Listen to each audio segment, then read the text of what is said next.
हाँ भाई, कौम के सारे यस कमांडोज़ को खुशामदीद, अस्सलाम वालेकुम। और हमारे आज के इस पहले एपिसोड में पॉडकास्ट सीरीज़ में खुशामदीद। इसमें हम जो हैं वो हफ्तावार एक एपिसोड किया करेंगे जिसमें पूरे हफ्ते के अंदर जो पूरे ट्रेंडिंग्स पे टॉपिक्स होते हैं या जो चीज़ें ऐसी होती हैं जिन पे डिस्कशंस और बात करनी चाहिए या जिन पे लोगों के ख़यालात देखने चाहिए और अपने ख़यालात भी एक सादा और जनरल वे में रखने चाहिए, उसमें हम वो सारी बातें हम जो है वो इसमें डिस्कस करेंगे। तो आज हमारा ये पहला पॉडकास्ट है जिसमें पिछले हफ्ते की सारी चीज़ों को, सारी रूटीन्स को हम लोग डिस्कस करेंगे। मेरे नज़दीक पिछले हफ्तों में बड़ी चीज़ें हुई हैं, जैसे PSL का फ़ाइनल था, उस फ़ाइनल के हवाले से कुछ बात हो सकती है, और इमरान खान साहब का इंटरव्यू था, उस हवाले से बात हो सकती है। फिर FATF जो है यूरोपियन इदारा, उन्होंने पाकिस्तान को दोबारा से फिर जो है वो ग्रे लिस्ट में और ग्रे लिस्ट से भी बदतर पोजीशन में भेजने की बात की है, उस पर भी बात हो सकती है। तो सबसे पहले जो है वो मैं अपने नए व्यूवर्स को और नए दोस्तों को ये गुजारिश करता हूँ कि अगर आपने मेरा चैनल सब्सक्राइब नहीं किया तो इसको प्लीज़ सब्सक्राइब कर लें और बेल आइकन के बटन को भी प्रेस कर दीजिए।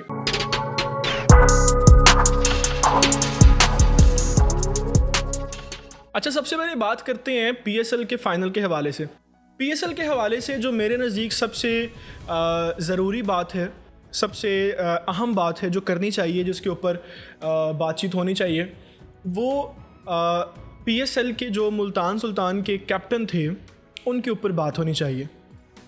मैं मोहम्मद रिजवान की जो है वो जर्नी को जब देखता हूँ तो आप लोगों ने आजकल तो सोशल मीडिया के ऊपर बहुत सी वीडियोस भी वायरल हो रही हैं मोहम्मद रिजवान के हवाले से कि वो किस तरह से जो है वो एक लोअर क्लास से शुरू हुए और कितनी देर उन्होंने इंतज़ार किया, कितने मैचेस उन्होंने जो है वो 12th पर्सन या 13 पर्सन के तौर पे खेले, और बहुत सी ऐसी चीज़ें थी जिसमें वो अपनी एनर्जी को पुट करने की कोशिश भी करते थे, लेकिन उस तरह से वो उसको कर नहीं पाते थे।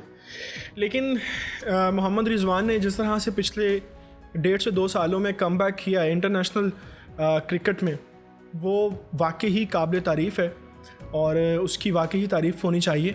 जिस तरह से उन्होंने अपने आप को एज ए विकेट कीपर मनवाया, जिस तरह से उन्होंने अपने आप को एज ए हिटर मनवाया, और नो डाउट कि वो बहुत अच्छे रूट लेवल के बैट्समैन भी हैं, और फिर अपनी सारी इन सलाहियतों को इंटरनेशनल टीम में मनवाने के साथ साथ ऑब्वियसली PSL के अंदर भी उन्होंने अपने आप को मनवाया।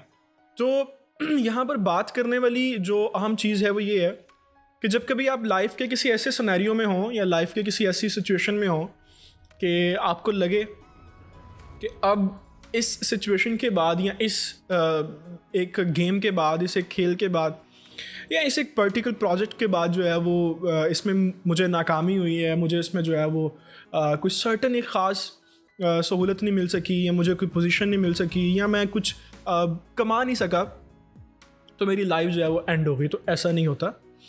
बाज़ औक़ात ऐसा होता है कि आपको ये समझने की ज़रूरत होती है कि ज़िंदगी हमें सिखा रही होती है। अल्लाह ताला की ज़ात जो है वो हमें मैच्योर करने के लिए बहुत सी चीज़ें सिखा रही होती है। हमें जो है वो एक ख़ास किस्म के माहौल में ख़ुद धकेला जाता है, हमें ख़ास किस्म की पोजीशन में, ख़ास किस्म के हालात में ख़ुद धकेला जाता है। वो इसलिए कि हम आने वाले किसी एक ख़ास वक्त के लिए ख़ुद को तैयार कर सकें।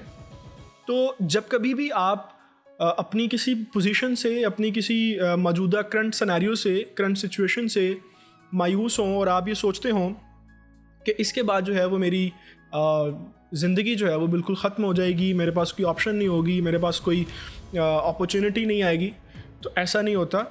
आपको अपने आप पे बिलीव करना होता है और सबसे पहले आपको अपने स्किल्स के ऊपर काम करना होता है। मैं यहाँ पे बड़े मोटिवेशनल स्पीकर्स को सुनता भी हूँ, देखता भी हूँ ये बात करते हुए कि आपने जो है वो अपने आप पे बिलीव करना है, आपने ये करने की कोशिश करनी है कि कभी आपने नाकामी की तरफ नहीं जाना, आपने मायूसी की तरफ नहीं जाना।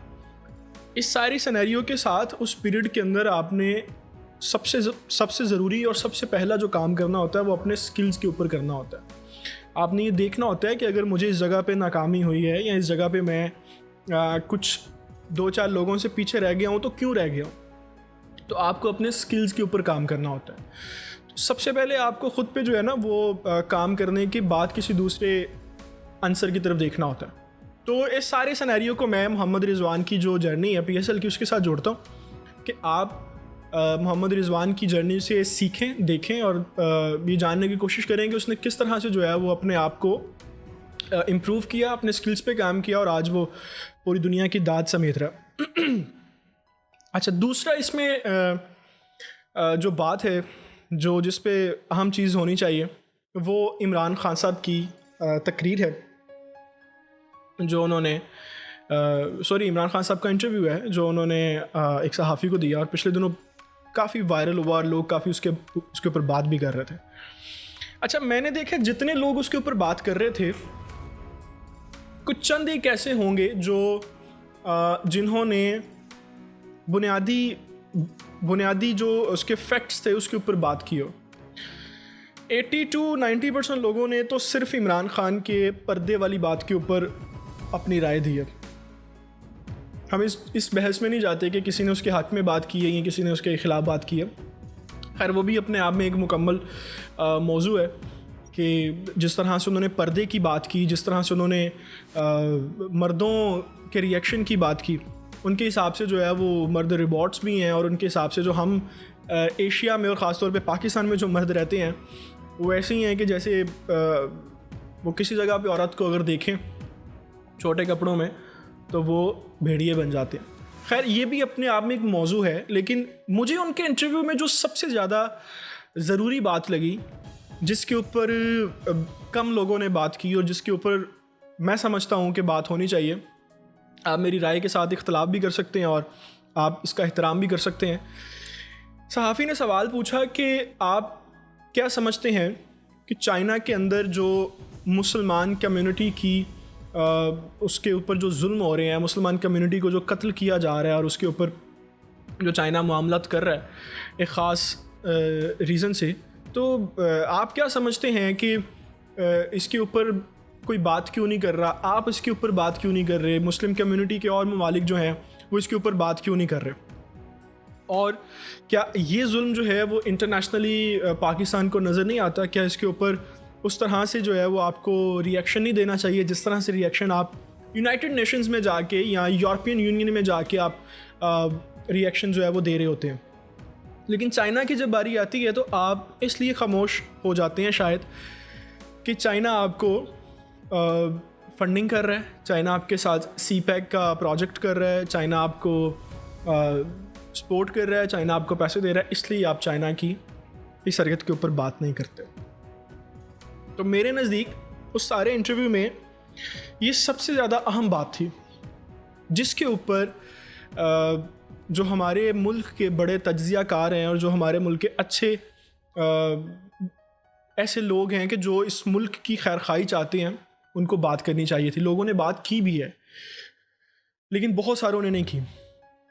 इस सवाल का जवाब इमरान खान ये देते हैं कि हमारे जो हैं वो बैकडोर चाइना के साथ मामलात हैं, हम बैकडोर ही उनके साथ जो है वो बात करते हैं और मुझे नहीं लगता कि इस तरह के कोई मुसलमानों के साथ वहाँ पे इश्यूज़ हो रहे हैं। सहाफ़ी आगे से हंसता है, हाँ वो इंटरव्यू देखें, वो बड़ा तंज़िया अंदाज में जो है वो आगे से मुस्कुराता है कि, और वो कहता है कि ये तो पूरी दुनिया ने देखा है। तो आप कह रहे हैं कि आप एक मुल्क के प्राइम मिनिस्टर होकर कह रहे हैं कि मैं नहीं जानता, ये तो पूरी दुनिया ने देखा है कि यार जिस तरह से चाइना ने मुसलमानों के साथ मामलात किए हैं। तो वेरी सॉरी टू से इमरान खान ने इस सवाल का जवाब आएँ बाएँ शाएँ और मेरी समझ से बाहर है कि उन्होंने इसका जवाब क्या दिया। आप यकीन मानिए अगर आप किसी कम एजुकेटेड IR के स्टूडेंट को भी उस सहाफ़ी के सामने अगर बिठा देते ना जिसने इंटरनेशनल रिलेशंस अफेयर्स पढ़े हों, तो वो भी बता देता कि इस सवाल का जवाब क्या होना चाहिए था। तो इस एक मौजू के ऊपर, इस एक चीज़ के ऊपर उस पूरे इंटरव्यू में जहाँ दूसरी बातें अहम थी, मैं समझता हूँ कि इस बात के ऊपर जो है वो सबसे ज़्यादा बात होनी चाहिए थी कि आपको बड़ा स्ट्रांगली वहाँ अपना मौक़िफ़ रखना चाहिए था। मिसाल के तौर पर अच्छा, पहले यहाँ पे एक चीज़ मैं ये क्लियर कर दूँ कि हम लोग इंटेलिजेंस एजेंसियों और गवर्नमेंट की जो बातें होती हैं, जो स्टेटमेंट्स होती हैं, उनको चैलेंज करके, उनको जो है वो उसके ऊपर अपनी राय दे के ये बात कर रहे होते हैं। तो सबसे पहले तो यहाँ पे बात ये है कि आप किस इंटेलिजेंस पोजीशन से, किस जोग्राफियाई तरीके से या किस आप सेंस से ये बात कर रहे हैं, हमें वो नहीं मालूम। तो हम जो अपना एक पॉइंट ऑफ व्यू रख रहे होते हैं लोगों के सामने, आपके सामने या किसी भी सुनने वाले के सामने, वो अपनी एक अक्ल समझ के मुताबिक हम रख रहे होते हैं। और बेशक सुनने वाले इस बात से इख्तलाफ भी कर सकते हैं, एहतराम भी कर सकते हैं। और मैं समझता हूँ कि जो पॉजिटिव तनकीद होती है वही होनी चाहिए। आप किसी से शख्सी इख्तलाफ ना करें, आप किसी से इल्मी इख्तलाफ ज़रूर करें। बात करते हैं कि इस क्वेश्चन का आंसर क्या होना चाहिए था। मैं समझता हूँ मेरे नज़दीक इसका आंसर सबसे पहले ये होना चाहिए था कि चाइना हमें फंडिंग कर रहा है या नहीं कर रहा, चाइना हमारे साथ सी पैक कर रहा है या नहीं कर रहा, या चाइना के और जो ट्रेड के मामलात हैं हमारे साथ, सारे एक साइड पे। पहला सवाल इसका जवाब पहला मेरे नज़दीक ये बनता था कि हम पूरी दुनिया के मुसलमानों की हमायत ज़रूर करते हैं, हम पूरी दुनिया के मुसलमानों की बात ज़रूर करते हैं, हम पूरी दुनिया के मुसलमानों के ऊपर होने वाले जुल्म और सितम के ऊपर आवाज़ ज़रूर उठाते हैं। लेकिन क्या ये सिर्फ पाकिस्तान की ही ज़िम्मेदारी है पूरी दुनिया के मुसलमानों की बात करना, पूरी दुनिया के मुसलमानों को लीड करना? हम, अल्लाह ने अगर हमें तौफीक दी तो हम इंशाल्लाह करेंगे भी इन फ्यूचर, बट मैं अभी करंट सिनेरियो की बात कर रहा हूँ कि हमें तौफीक अल्लाह दे। लेकिन अभी जो है वो क्या ये सिर्फ पाकिस्तान की ज़िम्मेदारी है कि वो भारत के अंदर अगर कोई मुसलमानों के ऊपर जुल्म होता है तो उसके ऊपर बात करे, अगर वो चाइना के अंदर जुल्म होता है तो वो बात करे, बर्मा के अंदर होता है वो बात करे, फ़लस्तीन के अंदर होता है, कश्मीर के अंदर होता है, चीचनिया, बोस्निया, अफ़गानिस्तान और न जाने कितनी कंट्रीज़ होंगी जिनके अंदर ये सारे जुल्म सितम होते हैं। तो क्या ये पाकिस्तान की ज़िम्मेदारी है, सिर्फ पाकिस्तान की ज़िम्मेदारी है? उस सहाफ़ी को पहला जवाब भी होना चाहिए था। दुनिया में और भी बड़े मुस्लिम ममालिक हैं जो पाकिस्तान से फाइनेंशली भी स्ट्रॉन्ग हैं और अपनी खारजा पॉलिसियों में भी स्ट्रॉन्ग हैं। दूसरा जवाब इसके ऊपर ही होना चाहिए था कि अगर पाकिस्तान प्राइम मिनिस्टर या हमारी वजारत खारजा यूरोपियन यूनियन में जाके, यूनाइटेड नेशंस में जाके और जनरल असम्बली में जाके कोई बात करती है मुसलमानों के हक़ में, मुसलमानों के दिफा के लिए, या किसी ऐसे खित्ते के लिए जहाँ पर मुसलमानों के ऊपर जुल्म होता है, तो इसमें गलत क्या? अगर पाकिस्तान वहाँ पे जाके ये बात कर रहा है यूनाइटेड नेशंस में और आप कह रहे हैं कि जी आप यूरोपियन यूनियन की तो बात करते हैं, जो जुल्म यूरोप के ममालिक में होते हैं उनकी बात तो आप करते हैं यूनाइटेड नेशंस में जाके, लेकिन चाइना की बात आप नहीं कर रहे, तो उसको जवाब ही होना चाहिए था। यानी आप भी यहाँ पर बैठ के अपने ही यूरोपियन ममालिक की जो है ना उसके फ़ायदे के लिए बात कर रहे हैं कि आप हमारे ऊपर कीचड़ तो आप उछालते हैं, लेकिन जो दूसरी कंट्रीज़ हैं उनके ऊपर, यानी वो सहाफ़ी खुद ही ये मान रहा है कि अच्छा जो गलत हम करें आप उसको निशानदेही करवाएं, लेकिन जो गलत दूसरे लोग करें आप उसकी बात ना करें। तो उसका जवाब होना चाहिए था कि आप ये मानते हैं कि आप गलत कर रहे हैं। तो हम अगर आज आपकी बात कर रहे हैं, ये इंटरनेशनल जो चीज़ें हैं वो जितनी ज़्यादा होंगी हम उनके ऊपर बात करेंगे। आज हम आपकी बात कर रहे हैं, कल हम इंशाल्लाह चाइना के अंदर होने वाले मुसलमानों के जुल्म के ऊपर भी बात करेंगे। हम डिनाई तो नहीं कर रहे, ये हमने किसी फॉर्म पे अगर चाइना के ख़िलाफ़ बात नहीं की तो हमने किसी फॉर्म पे ये भी नहीं कहा कि चाइना जो मर्जी करे, ऐसा नहीं है। ये दूसरा उसका जवाब होना चाहिए था। तीसरा जवाब मेरे नज़दीक इसका ये बनता था कि जब यूनाइटेड नेशंस में, यूरोपियन यूनियन में और जनरल असम्बली में, किसी भी जगह पे, किसी भी इंटरनेशनल फॉर्म पे पाकिस्तान ने जब कभी भी किसी मसले की बात की, पाकिस्तान ने जब कभी भी किसी इशू की बात की, चाहे वो कश्मीर की बात हो, चाहे वो फ़लस्तीन की बात हो, चाहे वो अफ़गानिस्तान की बात हो, अफ़गानिस्तान में अमन की बात हो, कोई एक मौजू ले लें जिसकी बात पाकिस्तान यूनाइटेड नेशंस में जाके करता है, तो क्या उस मसले को यूनाइटेड नेशंस ने पिछले 70 सालों में हल कर दिया? उस सहाफ़ी को तीसरा जवाब भी होना चाहिए था कि जो बात हम उसे कहते हैं कि आप सिर्फ बात करने की बात पूछ रहे हैं कि हम बात क्यों नहीं कर रहे। जो बातें हमने आपके वहाँ पे जाके की हैं कि ये बातें गलत हैं, क्या आप लोगों ने वो ठीक कर दी हैं? बिल्कुल नहीं की। पिछले 70 सालों से 75 सालों से कश्मीर का मसला जो है वो लटका हुआ है। हम आज तक जो है वो फ़लस्तीन को नहीं आज़ाद करवा सके। और कितने ममालिक हैं पिछले 30-35 सालों से अफ़गानिस्तान के हमारे मुसलमान भाई जो हैं वो कभी किसी मुल्क के साथ जंग में लिपटे रहते हैं, कभी कोई मुल्क उनके ऊपर मामलात करता है, हम उनसे बाहर नहीं आ सके। तो क्या यूनाइटेड नेशंस ने, जनरल असम्बली ने पिछले 70 सालों से इन मसाइल के ऊपर हल निकाल लिया, सलूशन कर दिया इसका, जो हम उसका करें? आप यकीन माने इन 3 से 4 चीज़ों के बाद शायद कि वो सहाफ़ी इमरान खान के ऊपर इस तरह से तंज़िया बात ना करता। जिस तरह से उसके सवाल थे उसको जवाब भी उस तरह से देने चाहिए थे, एग्रेसिव और अपने कॉन्फिडेंस के साथ उसको जवाब देने चाहिए थे। मतलब आप एक स्टेट को रिप्रेजेंट कर रहे हैं, आप आएँ बाएँ शाएँ करके तो आंसर नहीं कर सकते कि हम इसको बैकडोर से देखेंगे, हम बात करेंगे, ये करें। आपको स्ट्रेट फॉरवर्ड कहना चाहिए था कि हम जहाँ तक हो सकेगा पाकिस्तान करेगा, लेकिन दुनिया में और मुस्लिम ममालिक भी हैं, और जो आप कर रहे हैं हम आपको बता रहे हैं, जो वो करेंगे हम उनको भी बताएंगे। तो हमने अपनी कैपेसिटी को भी देखना है।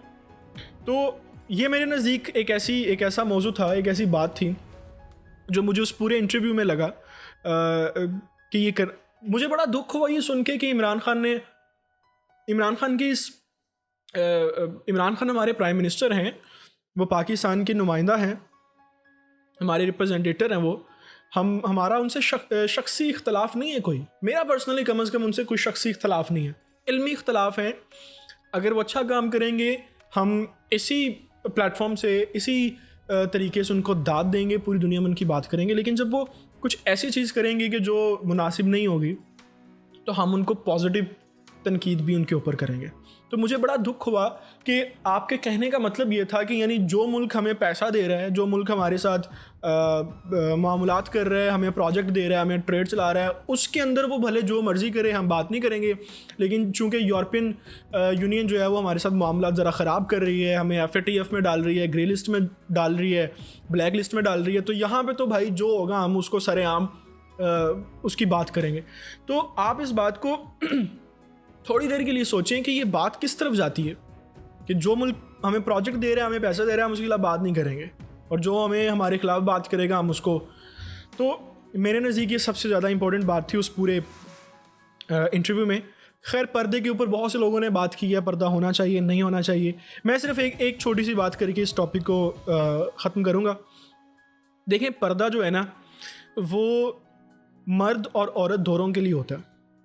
ऐसा नहीं होता कि मर्द सब के सभी जो हैं वो भेड़िए हैं। मैं बड़ी सारी ऐसी मिसालों को और बड़ी सारी ऐसी चीज़ों को जानता हूँ कि जहाँ पर औरतें गलत थीं और मर्दों को उकसाया जाता था, लेकिन मर्दों ने अपने ईमान पे वो कायम रहे हैं। तो आप ये कैसे ब्लेम कर सकते हैं कि जहाँ कोई औरत इस तरह से देखे तो सारे मर्द जो है वो भेड़िए बन जाते हैं। और इसी तरह से मैं ऐसी बहुत सी औरतों को भी जानता हूँ, ऐसे बहुत से इंसिडेंट्स को जानता हूँ जिनको अपने रोज़मर्रा की ज़िंदगी में अपना रोज़गार कमाने के लिए, अपने बच्चों को पालने के लिए अपने घर से बाहर निकलना पड़ता है, काम करना पड़ता है उनको। और उनको जो हमारी सोसाइटी ने एक स्टैंडर्ड सेट कर दिया है इन्वायरमेंट का और क्लोथिंग का और बाकी चीज़ों का, उसको उनमें आना पड़ता है। लेकिन मैं ऐसी बड़ी फीमेल्स को जानता हूँ जो जिनके बेशक सर पे दुपट्टा ना हो, बेशक वो बुर्खे में ना हो, वो पर्दा ना करती हों उस तरह से जिस तरह से आपने कहा, लेकिन वो हयादार और ईमानदार औरतें हैं। तो मेरे नज़दीक तो ये बड़ी कंफ्यूज करने वाली स्टेटमेंट थी। आप इस स्टेटमेंट में ना तो मुकम्मल तौर पर औरतों को वो कर रहे थे, ना आप मर्दों को कह रहे थे कि ये बेटे। तो खैर इस पर बहुत से लोगों ने बात कर भी दी है। अच्छा, लास्ट चीज़ जो मुझे लगा कि इस पॉडकास्ट में हमें इसके ऊपर बात करनी चाहिए और नेशन को थोड़ा सा कॉम को एड्रेस करना चाहिए, वो FATF की बात है, जो फिर से पाकिस्तान को ग्रे लिस्ट में शामिल करने की बात कर रहा है। तो सबसे पहले तो आप ये समझ लें कि FATF है क्या। ये एक फाइनेंशियल एक्शन टास्क फोर्स है जो यूरोपियन ममालिक ने बनाई हुई है। इसमें वो ये देखते हैं कि कौन से ममालिक कितना रेवेन्यू जनरेट कर रहे हैं, कितनी उनकी एक्सपोर्ट्स हैं, कितनी इंपोर्ट्स हैं, कितना पैसा मुल्क में आता है, कितना पैसा मुल्क से जाता है प्लस ये मुल्क कितना पैसा किस काम पे लगा रहा है। तो उस लिहाज से ये पूरी एक फाइनेंशियल जो है ना वो एक्शन टास्क फोर्स है जो बहुत से डिफरेंट कंट्रीज़ की डिफरेंट मामलात को देख रहा होता है और उसकी बेस पे वो कंट्रीज़ को कर रहा होता है। अच्छा, FATF जो है ना उसका मामला भी बड़ा डिफरेंट है पाकिस्तान के साथ, ख़ुसूसन पाकिस्तान और फिर दुनिया के मुस्लिम ममालिक के साथ। अगर आप FATF की साइड पे जाएं, उनकी वेबसाइट पे जाके अगर आप देखें कि कौन सी कंट्री जो हैं वो उनको FATF किस तरह से रिप्रेजेंट करता है, कौन कौन से स्केल्स देता है, तो आपको एक बड़ी हैरत अंगेज़ बात देखने को मिलेगी कि FATF की नज़र में अफ़गानिस्तान और पाकिस्तान सेम पेज पर हैं। यानी वो जिस तरह से अफ़गानिस्तान को समझता है उसी तरह से वो पाकिस्तान को समझता है। मैं यहाँ पे एक सवाल करना चाहता हूँ FATF वालों की ज्यूरी से और उनके जो नाम नेहाद इंजीनियर्स बैठे हुए हैं और पता नहीं कौन सी रॉकेट साइंस उनके दिमाग में चल रही है जिससे वो सारे एनालिसिस करके चीज़ें करते हैं। भाई, आप पिछले 30-35 सालों से कभी रशिया को, कभी NATO को, कभी अमेरिका को पैसा दे रहे हैं अफ़गानिस्तान के अंदर जंग करने के लिए, हथियार इस्तेमाल करने के लिए, और वहाँ की मईशत जो है वो अभी इस लायक भी नहीं है कि वो अपने पाँव पे खड़ा होना तो दूर की बात, शायद 25-30 साल सोच भी ना सके। और उनकी मईशत को, उनकी सारे उस कंट्री की इनकम को डिस्ट्रॉय किया आपने, और पाकिस्तान का अब आप सहारा ले रहे हैं अफ़गानिस्तान से निकलने के लिए। जब आपको वहाँ से जूते पड़े, जब आपने वहाँ पे 15 से 20 साल अपने फ़ौजियों को एक साइकोलॉजिकल डिसऑर्डर दिया, और जब आपको वहाँ से जूते पड़े, अब आप वहाँ से निकलना चाहते हो और अब आप पूरी दुनिया में ये भी दिखाना चाहते हैं निकलते हुए कि हम यहाँ से बड़े गरूर और तकब्बुर के साथ निकल रहे हैं, हमने अफ़गानिस्तान को और दहशतगर्दी को ख़त्म कर दिया। खैर, दहशतगर्दी का भी जो लेबल है मुसलमानों के ऊपर और मुस्लिम कंट्रीज़ के ऊपर, इसके ऊपर मैं एक अलग से डिटेल वीडियो बना रहा हूँ जो मैं 2 से 3 दिन में अपलोड करूँगा। तो अब आप अफ़गानिस्तान से निकलना चाहते हैं और अफ़गानिस्तान से निकलने के लिए आप सहारा ले रहे हैं पाकिस्तान का। यानी आप बात कर रहे हैं पाकिस्तान से कि हमें यहाँ से निकालें, हम यहाँ पे मज़ीद नहीं ठहरना चाहते, और पाकिस्तान की इकॉनमी अफ़गानिस्तान से कई दर्जे अच्छी है। पाकिस्तान की जो इनकम है, जो मईशत है, वो कई दर्जे उनसे स्ट्रॉन्ग है, और पाकिस्तान पिछले 20-25 सालों से तकरीबन 5.3 की रेशो से डेवलप हुआ है। तो आप अफ़गानिस्तान को और पाकिस्तान को किस बेस के ऊपर सेम लिस्ट में रख रहे हैं, काइंडली वो हमें समझा दें। इतनी इकनॉमिक्स तो हमने भी पढ़ी है कि हमें ये ट्रेड और चीज़ें समझ आ जाएं कि आप किस बेस के ऊपर 2 कंट्रीज़ को एक स्केल पे रख रहे हैं। तो सरासर ये बदमाशी है, सरासर ये दहशतगर्दी है, और सरासर ये मेरे नज़दीक एक 2 नंबर ही है जो ये मुल्क पाकिस्तान के साथ और ख़ास तौर पे मुस्लिम ममालिक के साथ लगा रहे हैं। FATF जो है वो जैसे ही पाकिस्तान को कुछ शराइत देता है 2 से 3 साल के लिए कि आप ये कंप्लीट करें, उसके बाद हम सोचेंगे कि आपको ग्रे लिस्ट से निकालना है, नहीं निकालना, क्या करना है, क्या नहीं करना। पाकिस्तान 2-3 साल उसके ऊपर बड़ा काम करता है, बड़ी चीज़ें करता है, और जब वो टाइम आता है तो FATF जो है वो मज़ीद 10 शर्तें लगा देता है कि अब ये भी हमें करके दिखाएं, फिर हम आपको जो है वो तस्लीम करेंगे। तो मेरा यहाँ पे एक सवाल है हमारे असर और रसूख रखने वाले इदारों से, गवर्नमेंट ऑफ पाकिस्तान से और हमारी मिलिट्री से, कि हमने कब तक, यानी कौन सा एक ऐसा टाइम होगा कि जब हम ये तस्लीम करेंगे या हम ये सोचेंगे कि अब हम जो है वो दुनिया की आंखों में आंखें डाल के बात कर सकते हैं।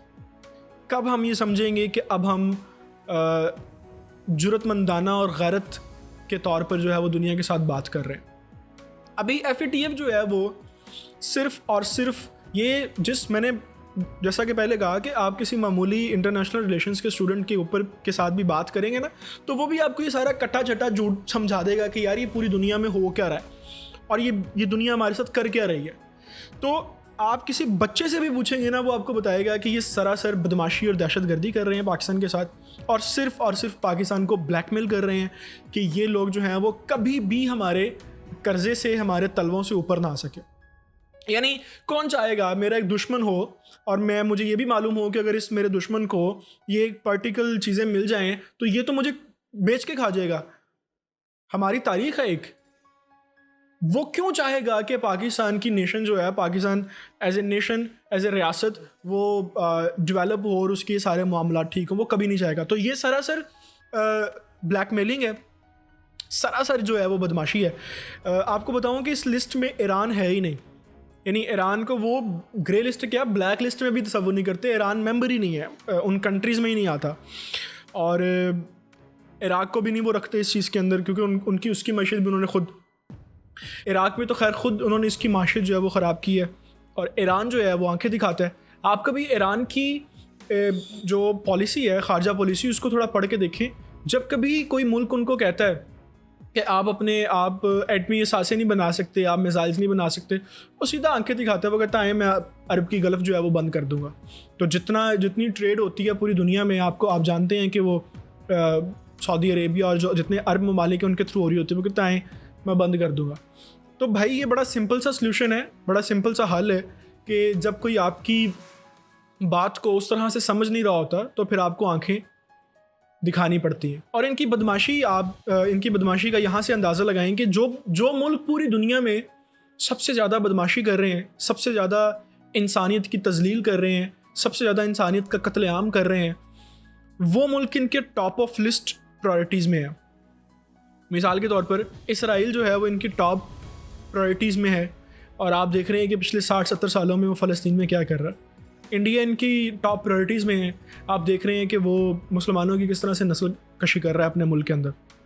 दूसरी बात यह है कि भारत के अंदर होने वाले जो जुल्म हैं वो तो एक साइड पे है, मुसलमानों के ऊपर जो जुल्म है, भारत जो अपने लोगों के साथ जो कर रहा है, क्या FATF वालों को वो नज़र नहीं आ रहा है? कितने भारत में ऐसे इलाके हैं जहाँ पर आज भी वॉशरूम जो है वो अवेलेबल नहीं है, जहाँ पे आज भी साफ़ पानी की वहाँ पे मैसर होना तो दूर की बात, वहाँ पे लोग हफ्ते 10-10 दिन साफ़ पानी को देखते भी नहीं हैं। कितने ऐसे लोग हैं जो फुटपाथों पे आज भी भारत के अंदर सोते हैं। आप कभी भारत का GDP देखिएगा जाके, जो वहाँ पे करंट सिचुएशन में इस टाइम भी रिलाई कर रहा होता है। तो मैं ये क्यों बता रहा हूँ, आपके सामने अमेरिका की मिसाल है। आप देखें कि पिछले 30-35 सालों से अमेरिका जो है वो पूरी दुनिया के अंदर मुख्तलिफ ममालिक के अंदर अपना हथियार बेचने में काम कर रहा है, जंगें कर रहा है, और वो जिस मुल्क पर चाहता है कब्ज़ा कर लेता है, जहाँ चाहता है अपनी बदमाशी और गुंडागर्दी करता है। ये सारी कंट्रीज़ जो हैं वो FATF वालों की आंखों से दूर हैं। FATF वाले जो हैं वो अंधे हैं, इनको नज़र नहीं आ रहा, और ये सारी कंट्रीज़ इनकी टॉप प्रायोरिटीज़ लिस्ट में है। तो यहाँ पर मैं सिर्फ अपनी हुकूमत से, गवर्नमेंट ऑफ पाकिस्तान से, अपनी मिलिट्री से, अपने असर और रसूख रखने वाले इदारों से सिर्फ ये कहना चाहूँगा। देखें भाई, यहाँ पे एक चीज़ मैं और आपको क्लियर कर देता हूँ। हमें क्या, बहुत से लोगों को जो किसी भी वक्त पाकिस्तान की खैर खाई की उम्मीद रखते हैं, या वो उम्मत मुसलमान की खैर खाई की उम्मीद रखते हैं, उनको अक्सर ये सुनने को मिलता है कि आप जो हैं वो तुसी ठेका लेता होया है, या ताड़ी जरा कोई कार नहीं सुनता, तुसी बाहर की सुनानी। तो बात ये है कि एक मस्बत जो रिएक्शन होता है, मस्बत जो तनकीद होती है, वो किसी भी एक आम पाकिस्तानी की, एक आम इंसान की अपने मुल्क और अपने मज़हब और अपनी उम्मत के लिए यही होनी चाहिए। हमें जो समझ आता है अपनी अकल समझ के मुताबिक हम उसको करते हैं। अगर ये सही है तो अल्लाह हमें इसका अजर दे, अगर ये सही नहीं है तो अल्लाह हमें हदायत दे। तो अभी जो है वो पाकिस्तान की मिलिट्री को मेरी ये अपील है कि आप अपनी खारजा पॉलिसी को थोड़ा तब्दील करें और दुनिया को आंखें दिखाना शुरू हो जाए। जो आपके ख़िलाफ़ बात करता है, जो आपकी मईशत को तोड़ने की बात करता है, जो आपकी सलामती को ख़राब करने की बात करता है, आपकी साख को तोड़ने की बात करते हैं, आप आंखें दिखाना शुरू करते हैं। क्योंकि मुसलमान के ईमान में जहाद रखा इसलिए गया है कि जब कोई सीधे तरीके से आपकी बात ना सुन रहा हो तो फिर डंडे के ज़ोर पर और तलवार के ज़ोर पर आप दुनिया में हुक्मरानी करें। इस उम्मीद के साथ कि कभी शायद कि हमारी ऐसी भी पॉलिसीज़ आएँ कि हम दुनिया की आंखों में आंखें डाल के बात कर सकें और हम इस तरह से कर सकें कि दुनिया हमें भी तस्लीम करना शुरू कर दे। आपसे इंशाल्लाह फिर दोबारा मुलाकात होगी, तब के लिए इजाज़त दीजिएगा। अल्लाह हाफ़िज़।